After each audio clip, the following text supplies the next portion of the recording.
Olá, sejam bem-vindos e bem-vindas a mais um curso de formação.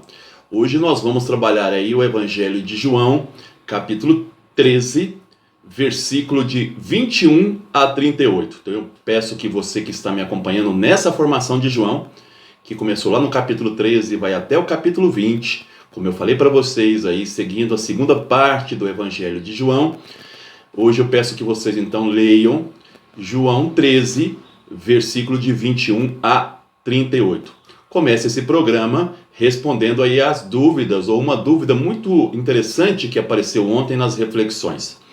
Por que a igreja celebra a Quinta-feira Santa se possivelmente o Jesus seguiu o calendário essênio e fez aí a refeição na terça para quarta-feira? Primeiro é importante observar que os pesquisadores ainda não têm certeza de quando aconteceu essa última ceia.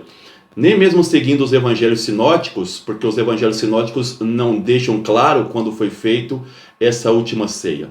Então vamos aqui entender um pouco como os judeus celebravam aí a sua Páscoa. Os judeus, eles celebravam a sua Páscoa naquilo que eles chamam de do mês Nisan. Nisan é o primeiro mês do calendário judaico.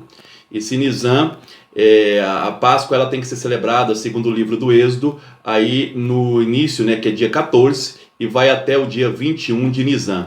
São 8 dias, né, de celebração, onde você tem aí no primeiro dia a refeição do Seder, o sacrifício do cordeiro e depois a refeição do Seder, e depois você tem 7 dias em que a casa tem que ser esvaziada de qualquer fermento. Tudo bem. Então, segundo a tradição judaica, na tarde, tá, você depois do meio-dia, você sacrificava os cordeiros e à noite fazia a refeição. O problema é que o calendário judaico ele começa sempre a contar o outro dia a partir do pôr do sol, do crepúsculo. Então, quando a gente segue os evangelhos sinóticos de perto, entre a morte de Jesus e a última ceia, parece que não tem intervalo. Como a igreja coloca esse sacrifício de Jesus na sexta-feira, porque no sábado à noite ele ressuscita, que já é o domingo, então a ceia ela é colocada na quinta-feira à noite, porque não tem como Jesus fazer uma ceia já morto. Então a igreja colocou uma orientação que os sinóticos pelo menos encaminham que essa ceia tenha acontecido na noite anterior à morte de Jesus. Mas, de novo, nem mesmo os sinóticos deixam isso claro. O João, ele já deixa mais claro que não houve não foi um Seder, foi uma refeição fraterna, e que Jesus, aí segundo os pesquisadores, tenha comido essa ceia seguindo o calendário essênio, e aí, portanto, o calendário essênio sempre acontece essa Páscoa na terça-feira. Jesus teria feito então a última refeição na terça, o que é mais lógico, porque aí teria todo o julgamento de Jesus que nós conhecemos, tanto o julgamento pelo Sinédrio, depois também o julgamento pelos romanos, daria um prazo até a sua morte. Para o João também, ele coloca a morte de Jesus de uma forma muito simbólica, respeitando também a morte dos cordeiros. Para o João, a morte dos cordeiros aconteceu na sexta-feira, e Jesus morre juntamente com esses cordeiros. O João quer dizer que Jesus é o Cordeiro de Deus. E que, portanto, o Seder aconteceria à sexta-feira à noite, que para o calendário judaico seria o sábado. Então, para o João, seguindo João, aquele ano, o Seder seria na sexta-feira à noite, que já seria o sábado.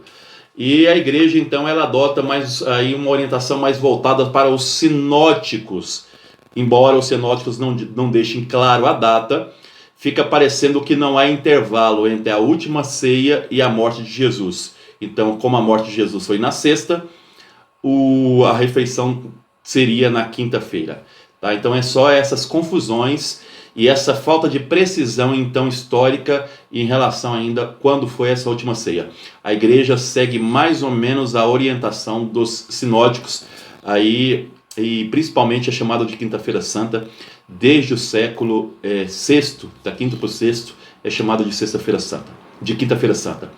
Mas vamos lá então, o evangelho de hoje, que eu quero analisar a hermenêutica, fazer uma interpretação com vocês. Estou seguindo aqui as orientações, principalmente do nosso amigo José Bortolini, que tem esse livrinho, para compreender o Evangelho de João, que ele tem algumas reflexões muito interessantes naquilo que eu vou dizer hoje.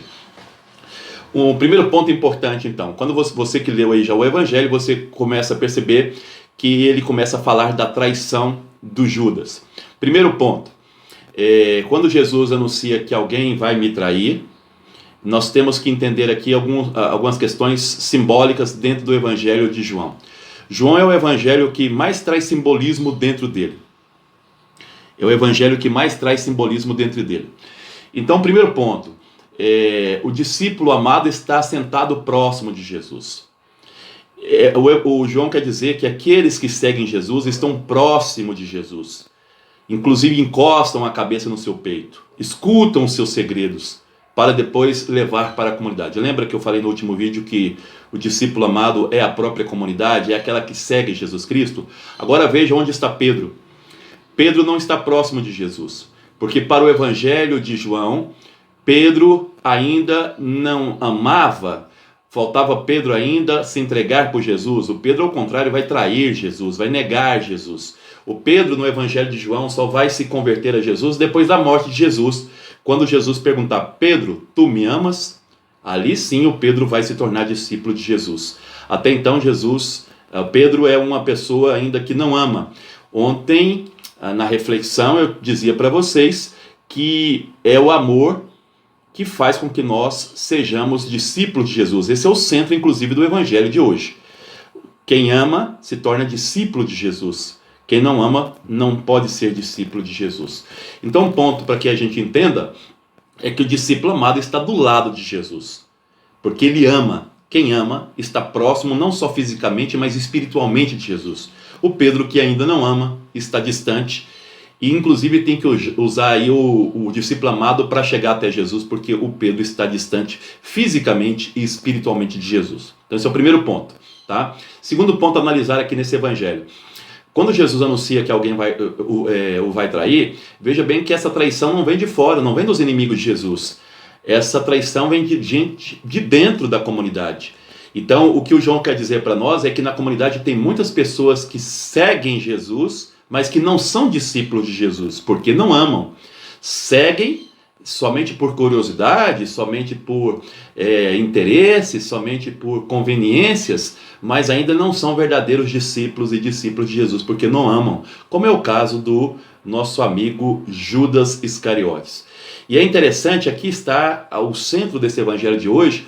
Jesus vai dizer, aquele que eu colocar o pão no molho e entregar para ele, esse será aquele que vai me trair. Colocar o pão no molho e entregar para alguém é um gesto de muito amor, é um gesto de muita amizade, é um gesto de que ama demais. Esse é o símbolo que o João quer nos falar. Ele quer dizer que Jesus ama inclusive aquele que entrega a ele, que Jesus ama inclusive aquele que é inimigo dele. Essa é a grande mensagem desse evangelho. Temos que amar a todos, inclusive aqueles que são os nossos inimigos, inclusive aqueles que nos dão trabalho, inclusive aqueles que não gostam da gente. Então Jesus amou tanto que amou o próprio homem que o entregou. Isso está no gesto de entregar o pão a ele. E aqui é interessante que não é Jesus, nem Deus que manda o Judas trair. O texto diz que o demônio entrou no coração dele, que as nossas atitudes são demoníacas e nos afastam do amor e afastam-nos de Deus. Esse é outro ponto interessante nesse texto. O texto prossegue, e aí o mais interessante vem depois, do versículo 34 em diante, 33, 34 em diante, onde Jesus vai dizer as frases que são fundamentais para que a gente entenda o que é ser cristão. Nisso reconhecerão que sois meus discípulos, se vos amares uns aos outros. Esse é um ponto fundamental. Vou pegar aqui claramente como é que está escrito, para que a gente se prenda nisso, tá? Um novo mandamento vos dou, isso está no 34, que vos ameis uns aos outros, como eu amei vocês, que também vós uns aos outros vos amei. É interessante que Jesus não manda a gente amar ele, não manda amar a Deus, mas ele pede que a medida do nosso amor para com os nossos irmãos seja a mesma medida que ele nos amou. Tá? Nisto todos conhecerão que sois meus discípulos, se vos amardes uns aos outros. Não há outra forma de ser discípulo de Jesus a não ser através do amor. Aqui está então a máxima do Evangelho de João. É o amor que nos torna discípulos de Jesus, tá bom? E aí o Pedro, como sempre, aquele que ainda não é discípulo porque não ama, vai dizer assim: eu posso ir para onde o Senhor está indo, né? Por ti darei a vida. Jesus vai dizer, então, assim, o galo não vai cantar uma vez e você vai ter me negado 3 vezes. Diferente, o Evangelho de João é diferente do Marcos, que fala que o galo vai cantar 3 vezes. Aqui o Evangelho fala que, na verdade, eu te digo que não cantará o galo enquanto não tiveres negado 3 vezes. O Marcos fala de 2 vezes, melhor dizendo, tá bom? Então aqui, só para que a gente observe a essência, quer dizer, qual é a mensagem que podemos tirar aqui desse Evangelho? Não basta seguir Jesus para ser discípulo dele. Mesmo no meio de seguidores de Jesus, tem os traidores. Porque para ser discípulo de Jesus, tem que ter a capacidade para amar. Tem que amar, tá? E aí o segundo ponto é esse. Só são discípulos de Jesus aqueles que verdadeiramente amam. É isso que está dizendo esse texto aqui. Fiquem com Deus, até o próximo programa que nós estamos aqui fazendo do Evangelho do João, segunda parte desse Evangelho. Um abraço.